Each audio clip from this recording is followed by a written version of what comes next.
En el viejo oeste todo era fiesta, horizontes sin límite y fiebre de oro. También tiempos de violencia y desenfreno.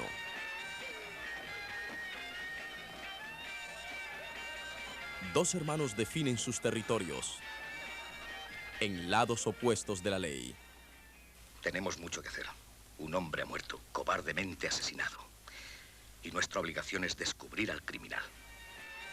Aunque el criminal sea su propio hermano. Y quien le ha reconocido porque ha sido una víctima de usted. Y le acusa de ser Butch Cassidy. Dígame quién es. La única falta que he cometido ha sido haber destruido los documentos que se referían a mi hermano.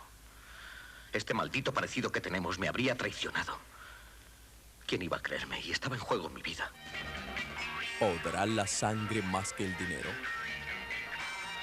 La máscara de cuero.